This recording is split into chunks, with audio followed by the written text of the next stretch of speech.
Assalamualaikum, hai teman-teman. Sejak WFH dan adanya pandemi corona ini, COVID-19, kayaknya udah jadi normal banget kita meeting-meeting pakai Zoom meeting gitu ya. Assalamualaikum, hai teman-teman. Belakangan ini kita mulai ngerasain PSBB sama WFH ya. Banyak banget pekerja kantoran yang bekerja dari rumah gitu. Nah, meeting-meeting tetap jalan tapi dilakukan secara online. Nah, salah satu metode untuk melakukan meeting online itu menggunakan aplikasi Zoom gitu. Ini lagi tren banget. Nah, untuk teman-teman mungkin ada yang ditunjuk sebagai host dan kebanyakan meeting diminta untuk direkam. Jadi sebagai barang bukti bahwa kita memang sudah melakukan proses rapat gitu ya via Zoom meeting. Dan juga nanti kalau misalnya butuh untuk refer ke hasil rapat sebelumnya, selain notulensi mungkin bisa dijadikan sebagai acuan juga gitu. Nah, untuk host aku nemuin ini sih, sempat bertanya-tanya gitu ya, kalau kita sebagai host Zoom meeting via laptop itu kan ada fasilitas untuk recordnya gitu ya, ada fasilitas untuk record. Nah, sedangkan untuk Zoom meeting yang ini yang ada di meeting, start a meeting, caranya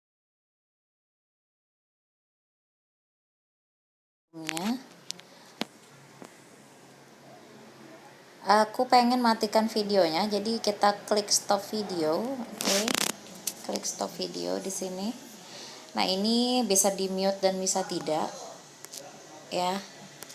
Kalau di mute berarti suara kita tidak akan muncul di dalam video.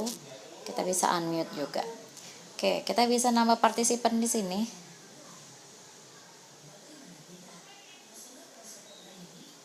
Kita nambah, misalnya mau undang siapa, bisa copy URL-nya, kemudian invite via apa, ini bisa saya. Oke. Nah, ini kan aku sebagai host nih. Sebenarnya aku pengen tekankan itu adalah proses untuk recordingnya gitu, bukan penggunaan aplikasi Zoom-nya. Mungkin ada yang bertanya, gimana sih cara untuk ngerekam di Zoom gitu ya? Sebenarnya sih kalau di via laptop, di bagian bawah ini, di bagian bawahnya nih, yang bagian mute, stop video, share, partisipan dan segala macam itu akan muncul tombol record gitu. Tapi kalau untuk di HP Android atau iOS ini nggak akan muncul. Jadi menunya nggak akan lengkap ya. Di sini hanya jalan mute, start video, share, partisipan dan segala macam. Kita bisa klik more.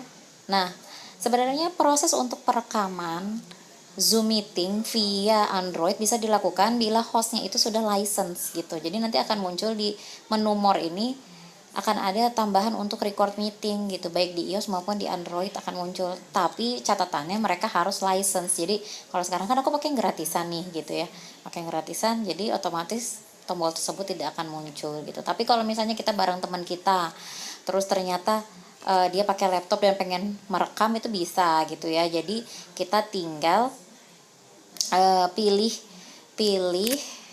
teman kita di partisipan, kita klik namanya, kita klik yang tanda tanda panah paling kanan ini kita klik, nanti akan ada pilihan bahwa pergantian host dan dia bisa merekam. Jadi yang bisa merekam itu adalah hostnya gitu ya, host dari Zoom meeting tersebut. Oke, aku cuma mau sharing itu aja. Jadi yang bisa ditekankan oleh aku adalah bahwa proses perekaman Zoom meeting bisa dilakukan oleh host, baik di laptop baik di laptop maupun di HP Android atau iOS. Tapi kalau untuk Android dan iOS, kita bisa melakukan perekaman kalau hostnya itu sudah license, jadi sudah terdaftar di Zoom-nya gitu. Jadi istilahnya belilah, bukan yang cuma gratisan kayak saya nih gitu. Oke, semoga berguna teman-teman. Nanti untuk link keterangan pendukung ucapan-ucapan saya akan saya tuliskan di bagian deskripsi. Terima kasih. Wassalamualaikum warahmatullahi wabarakatuh.